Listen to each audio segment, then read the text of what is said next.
이어서 삼투현상, 물의 수동성 또는 물의 확산 이렇게 얘기하는데, 지금 이 반투막 또는 선택적 투과성 막이라고 하는데, 용질은 통과시키지 못하고 물은 통과시킬 수 있는 막을 반투막 또는 선택적 투과성 막이라고 하는데,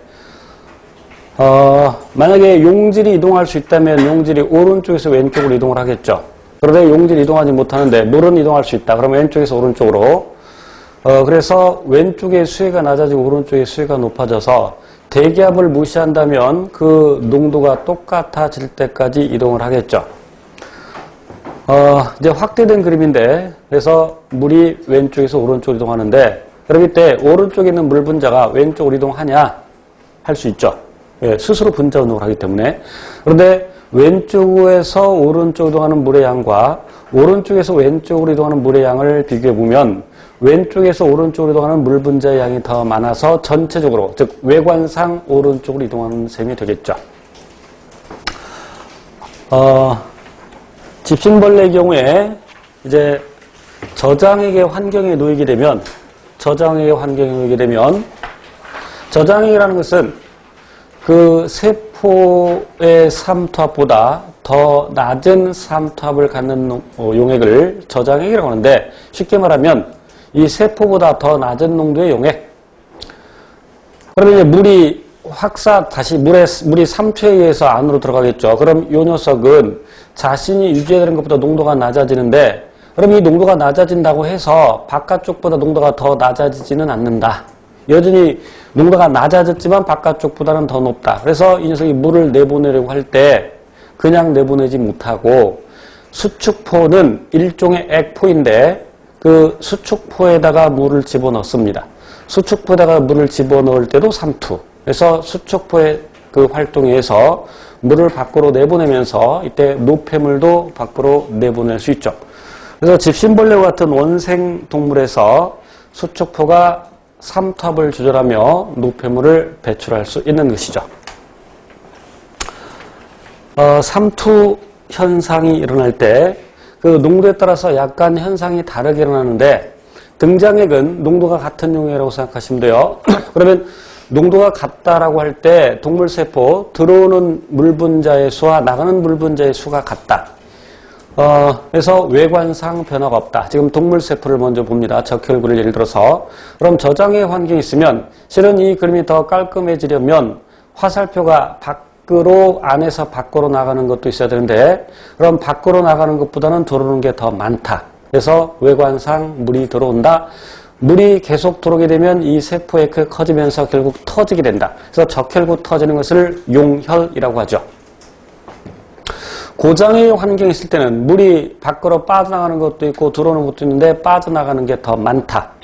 그래서 세포가 쪼그라든다. 위축된다. 동물세포였고요. 식물세포는 동물세포와 약간 다른데, 식물세포는 동물세포와 달리 세포벽을 가지고 있죠. 그래서 이 안쪽에 있는 요 선이 세포막이고, 요 녀석이 세포벽인데, 지금 이 그림에서는 세포막과 세포벽이 붙어있는 상태인데, 역시 외관상 물의 이동이 없다라는 얘기는 실제로 물 분자 이동이 없다라는 얘기 아니라, 안으로 들어오는 물 분자와 밖으로 나가는 물 분자의 양이 같다. 그 숫자가 똑같다. 그러니까 외관상 변화가 없다. 저장의 환경에서는 들어오는 물도 있고 나가는 물도 있는데 들어오는 물의 양이 더 많다. 외관상 저에서 고로 이동을 한다. 그래서 이 세포의 크기가 커지는데, 그 세포 커지는 것을 여기서는 팽창이라고 표현했습니다만 팽윤이라는 용어를 흔히 씁니다. 팽윤. 그리고 맨 오른쪽은 고장의 환경이 있을 때, 물론 안으로 들어가는 물도 있고 밖으로 나가는 물도 있는데 밖으로 나가는 물 분자의 수가 더 많다. 그래서 외관상 물이 밖으로 이동한다. 저 농도에서 그 농도로 외관상 이동을 한다. 그런데 이렇게 물이 빠져나가는데 세포벽은 어느 정도 그 모양을 유지한다. 그래서 세포막이 세포벽으로부터 분리가 된다. 세포벽은 후형질이고 그 나머지 안쪽은 원형질. 그래서 이것을 우리는 원형질 분리라고 하죠. 여기서는 세포벽과 분리된다라고 했는데 원형질 분리라고 표현을 합니다. 이와 같이 동물세포와 식물세포에서 삼투현상에 따른 그 현상이 조금 다르게 나타나는 것은 식물세포에 세포벽이 있기 때문이죠. 그래서 식물세포의 세포벽은 그 주성분이 셀룰로스이고 셀룰로스는 약간의 신축성을 가지면서 견고하죠. 그래서 뭐 터지거나 그러지 않고 이와 같이 저장에서 팽윤, 고장에서 원형질 분리를 암기하는 것이 아니라 이거를 삼투 현상이 무언지를 알고 있으면 물이 어느 방향으로 이동하냐를 생각하면 되겠죠. 그럼 팽윤 현상이 났다? 그럼 부풀었다? 왜? 물이 들어오니까. 그러면 바깥쪽에 농도가 낮다. 저장액의 환경이다. 이런 식으로 따져주면 되겠습니다.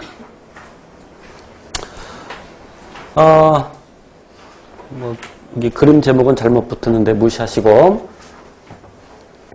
이제 단순 확산은 단백질의 도움 없이 고농도에서 저농도로 용질이 이동하는 것이고, 촉진 확산은 단백질의 도움을 받아서 역시 고농도에서 저농도로 용질이 이동하는 현상인데, 채널 단백질과 그리고 운반체 단백질이 있습니다. 채널 단백질은 이렇게 통로 역할을 해주는 것이고, 운반체 단백질은 아까 칠판에 설명할 때 간단히 설명했었는데, 어쨌건 고농도에서 저농도로 이동하는데, 그럼 이 그림에서는 이 안쪽이 세포 안쪽, 아래쪽이 세포 안쪽이고 위쪽이 세포 바깥쪽으로 갈 때 여기 고농도에서 저농도로 역시 이동하는 건 마찬가지인데 이 물질이 단백질과 결합을 하고 그 단백질의 구조가 달라지면서 물질이 이렇게 이동을 합니다. 역시 고농도에서 저농도로. 그러나 촉진 확산이라 하더라도 ATP 소모는 없다. 그래서 확산과 삼투를 합해서 우리는 수동수송 이렇게 얘기를 합니다. 아까 막의 변형에 의해서 세포 내 섭취 그리고 세포의 배출이 일어날 때 ATP가 소모되지만 그것은 능동수송이라고 하지는 않습니다. 능동적 수송은 말이 되지만 능동수송은 아래 딱 정의가 농도 기울기의 역행에서, 이 말은 저농도에서 고농도로 이런 뜻이죠. 그래서 저농도에서 고농도로 ATP를 소모하면서 물질을 이동시키는 것을 능동수송이라고 이야기를 합니다. 이제 확산이 일어날 때, 칠판 볼게요. 확산이 일어날 때 그 확산 속도를 생각해 보면 온도가 증가하면 분자 운동 에너지가 증가하기 때문에 확산 속도가 증가한다라고 했고, 이제 농도 차를 가지고서 따지면 다시 세로축은, 그래서 가로축은 농도 차이, 그리고 세로축은 확산 속도의 그래프를 그릴 때 단순 확산의 경우에는 농도차가 증가하면 증가할수록 확산 속도는 점점 증가합니다. 그러나 촉진 확산의 경우에는 이런 형태의 그래프를 그리죠. 노란색은 촉진 확산. 어느 정도까지는 농도차가 증감에 따라서 확산 속도가 점점 증가하나 어느 정도 농도 이상이